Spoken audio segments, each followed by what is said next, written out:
Shalom Bapak Ibu Saudara. Kita akan melanjutkan perenungan firman Tuhan kita yang pada hari ini terambil dari Imamat pasalnya yang ketiga. Saya akan bacakan bagi kita semua dengan judul perikop korban keselamatan. Jikalau persembahannya merupakan korban keselamatan, maka jikalau yang dipersembahkannya itu dari lembu, seekor jantan atau seekor betina, haruslah ia membawa yang tidak bercela ke hadapan Tuhan. Lalu ia harus meletakkan tangannya di atas kepala persembahannya itu dan menyembelihnya di depan pintu kemah pertemuan. Lalu anak-anak Harun, imam-imam itu haruslah menyiramkan darahnya pada mezbah sekelilingnya. Kemudian dari korban keselamatan itu ia harus mempersembahkan lemak yang menyelubungi isi perut dan segala lemak yang melekat pada isi perut itu sebagai korban api-apian bagi Tuhan. Dan lagi kedua buah pinggang dan lemak yang melekat padanya yang ada pada pinggang dan umbai hati yang harus dipisahkannya beserta buah pinggangnya itu. Anak-anak Harun harus membakarnya di atas mezbah, yakni di atas korban bakaran yang sedang dibakar di atas api, sebagai korban api-apian yang baunya menyenangkan bagi Tuhan. Jikalau persembahannya untuk korban keselamatan bagi Tuhan adalah dari kambing domba, seekor jantan atau seekor betina, haruslah ia mempersembahkan yang tidak bercela. Jikalau ia mempersembahkan seekor domba sebagai persembahannya, ia harus membawa ke hadapan Tuhan. Lalu ia harus meletakkan tangannya ke atas kepala persembahannya itu dan menyembelihnya di depan kemah pertemuan. Lalu anak-anak Harun harus menyiramkan darahnya pada mezbah sekelilingnya. Kemudian dari korban keselamatan itu ia harus mempersembahkan lemaknya sebagai korban apian-apian bagi Tuhan, yakni segenap ekornya yang berlemak yang harus dipotong dekat pada tulang belakang, dan lemak yang menyelubungi isi perut dan segala lemak yang melekat pada isi perut itu. Dan lagi kedua buah pinggang dan lemak yang melekat padanya yang ada pada pinggang dan umbai hati yang harus dipisahkannya beserta buah pinggangnya itu. Imam harus membakarnya di atas mezbah sebagai santapan berupa korban api-apian bagi Tuhan. Jikalau persembahannya seekor kambing, ia harus membawanya ke hadapan Tuhan. Lalu ia harus meletakkan tangannya di atas kepala kambing itu dan menyembelihnya di depan kemah pertemuan. Lalu anak-anak Harun harus menyiramkan darahnya pada mezbah sekelilingnya. Kemudian dari kambing itu ia harus mempersembahkan lemak yang menyelubungi isi perut dan segala lemak yang melekat pada isi perut itu sebagai persembahan berupa korban api-apian bagi Tuhan. Dan lagi kedua buah pinggang dan lemak yang melekat padanya yang ada pada pinggang dan umbai hati yang harus dipisahkan beserta buah pinggang itu. Imam harus membakar semuanya itu di atas mezbah sebagai santapan berupa korban api-apian menjadi bau yang menyenangkan. Segala lemak adalah kepunyaan Tuhan. Inilah suatu ketetapan yang selamanya bagi kamu turun-temurun di segala tempat kediamanmu. Janganlah sekali-kali kamu makan lemak dan darah.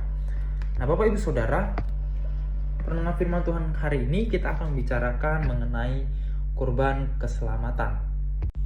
Bapak Ibu Saudara, ketika zaman itu, kurban keselamatan atau kurban perdamaian ini itu dipersembahkan kepada Tuhan. Itu wujudnya itu sebagai suatu ungkapan syukur, atau bisa saja Bapak Ibu Saudara sebagai nasar atau kurban yang dipersembahkan secara sukarela.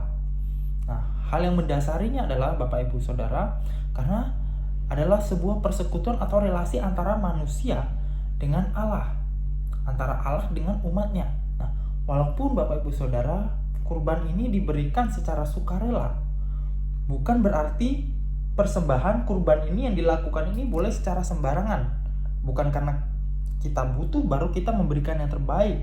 Meskipun kita mempersembahkan secara sukarela, bukan berarti boleh kita memberikan secara sembarangan.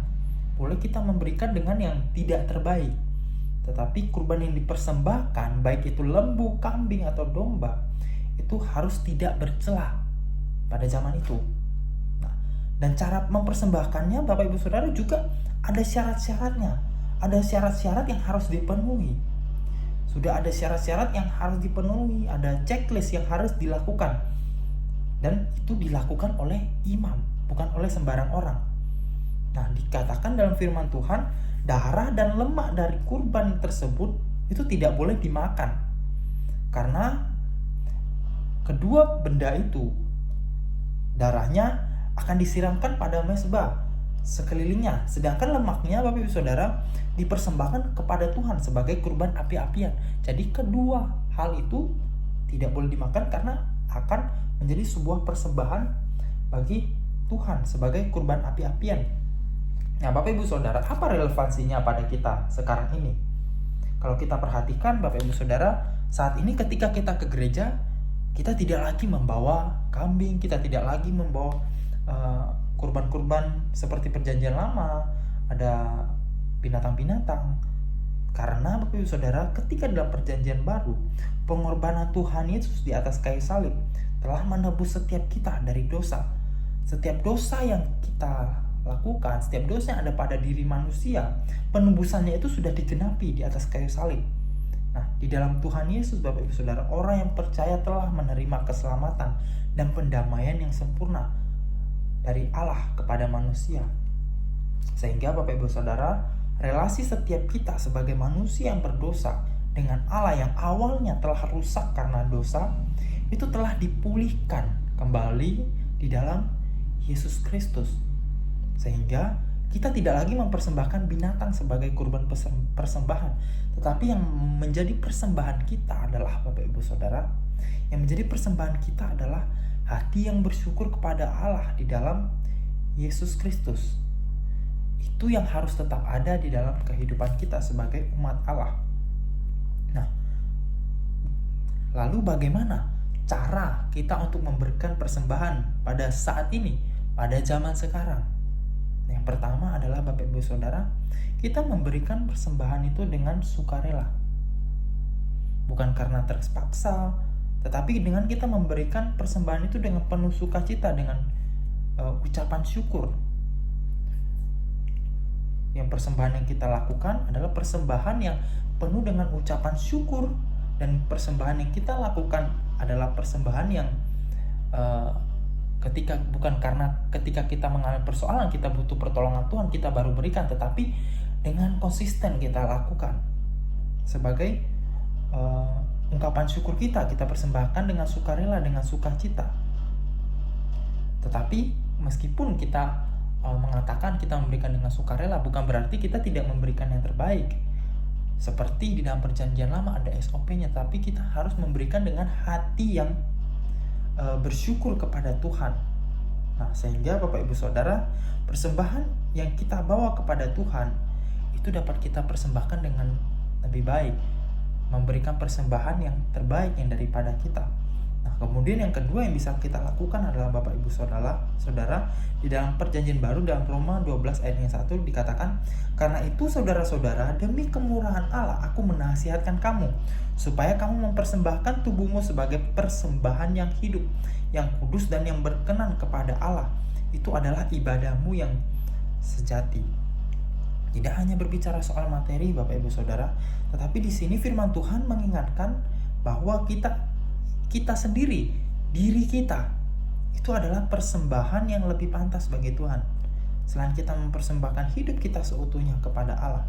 Jadi Bapak Ibu Saudara, biarlah setiap kita memakai setiap apa yang kita miliki, memakai setiap akal budi kita, memakai kasih, memakai tenaga kita, dan apa yang kita miliki, pada intinya seluruhnya kita pakai untuk kemuliaan Tuhan.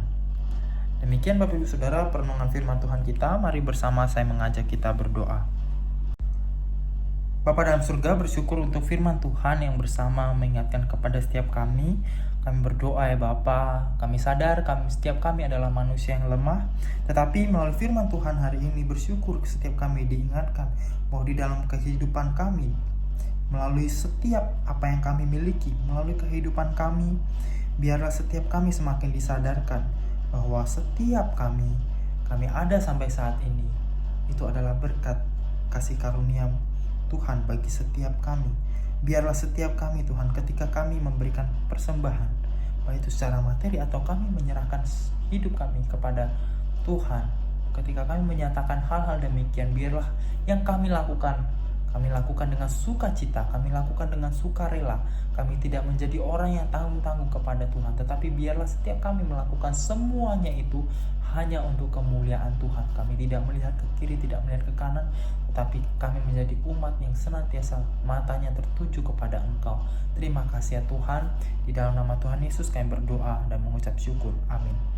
Bapak Ibu Saudara, kita juga bersyukur hari ini ada saudari kita Cecilia Indah yang berulang tahun. Mari kita bersama berdoa. Bapa dalam surga, bersyukur ada saudari kami yang pada hari ini berulang tahun. Bersyukur ditambahkan 1 tahun lagi di dalam usianya. Biarlah Engkau yang senantiasa memimpin, Engkau yang senantiasa menuntun di dalam pertumbuhan saudari Cecilia Indah di dalam kehidupannya. Kami juga berdoa untuk usahanya ya Bapak. Biarlah Engkau yang senantiasa memimpin, Engkau yang senantiasa menuntun keluarga ini. Biarlah apa yang mereka butuhkan melalui pekerjaannya Engkau yang memberikan kecukupan ya Tuhan. Kami juga berdoa untuk anak mereka ya Bapa. Biarlah Engkau yang senantiasa memimpin di dalam studinya, senantiasa memimpin di dalam kehidupan rohaninya. Engkau yang memimpin, Engkau yang menuntun, sehingga keluarga ini dapat menjadi keluarga yang senantiasa takut akan Tuhan. Terima kasih ya Tuhan. Di dalam nama Tuhan Yesus kami berdoa dan mengucap syukur. Amin.